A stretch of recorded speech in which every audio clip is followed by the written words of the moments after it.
Hey guys, how's it going? Hopefully you're doing great today and welcome back on my channel, School Sweet School.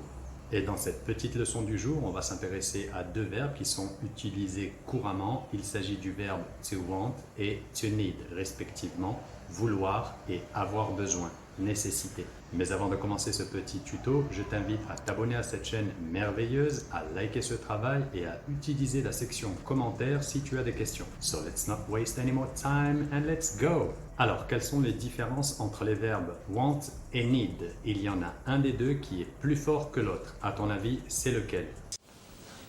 I don't know.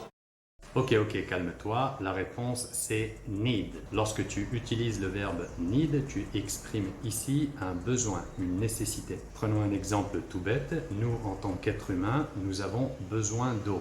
We need water. Dans le cas contraire, si on n'accède pas à l'eau, si on ne boit pas, eh ben, on risque d'y passer. So, we need water. De la même manière, si on ne se nourrit pas, on risque d'avoir des problèmes et là encore, on risque d'y passer. So, we need food. Nous avons besoin de nourriture. Et pour terminer le tour des besoins primaires, on a également besoin de s'abriter. So, we need shelter. On a besoin de s'abriter. Donc, tu utilises le verbe need lorsque tu veux exprimer un besoin super important, comme le besoin de boire ou le besoin de manger et aussi le besoin de s'abriter. Ça fait partie des besoins primaires selon la pyramide de Maslow. Quand tu utilises le verbe want, qui veut dire vouloir, tu exprimes un désir. Je viens de te dire il y a quelques secondes que, en tant qu'être humain, on a besoin de boire de l'eau. Mais parfois, on ne veut pas boire de l'eau, on veut boire par exemple un jus d'orange. So we want orange juice. Or for example, we want beer. Nous voulons de la bière. Donc tu vas utiliser want lorsque tu exprimes un besoin spécifique. Tu veux de la bière, tu veux du lait, tu veux du jus d'orange.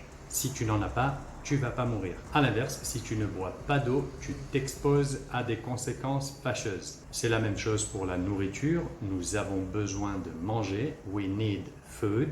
Mais parfois, on a envie de quelque chose de bien spécifique. Par exemple, un tacos. I want a tacos. Je veux un tacos. I want a pizza. Je veux une pizza. So, I need to eat to survive. Donc, j'ai besoin de manger pour survivre. And I want to eat a hamburger. Et je veux manger un hamburger. Je ne vais pas mourir si je ne mange pas de hamburger, mais je désire manger un hamburger. Donc, je vais utiliser want. I want to eat a hamburger. Petit conseil technique en matière de prononciation, si tu veux sonner plus naturel lorsque tu parles anglais. Donc si tu veux manger une pizza, tu vas dire I want to eat pizza. Cependant, tu n'entendras jamais un locuteur natif dire I want to eat pizza. Ils vont plutôt contracter want to, ce qui va donner I want to eat pizza. Want to devient wanna. I want to eat pizza. C'est la même chose avec le verbe need. Par exemple, tu as besoin d'aller aux toilettes. Tu vas dire I need to go to the toilet. Cela dit, les locuteurs natifs ne diront pas I need to go to the toilet. Ils diront plutôt I need to go to the toilet. Le need to devient nita. Donc, I want to eat pizza or a tacos. Je veux manger une pizza ou un tacos. Et I need to go to the toilet. I need to go shopping. J'ai besoin d'aller faire des achats, du shopping. Donc, en deux mots, lorsque tu veux exprimer un besoin, une nécessité, tu utiliseras to need. I need to go to the toilet. I need to go shopping. J'ai besoin d'aller aux toilettes. J'ai besoin d'aller faire des achats. Et lorsque tu veux exprimer un besoin précis, un désir, tu utiliseras to want.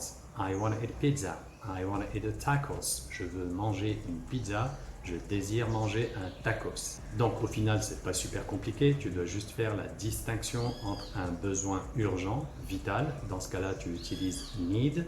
Et si c'est un désir que tu veux exprimer, tu utiliseras want.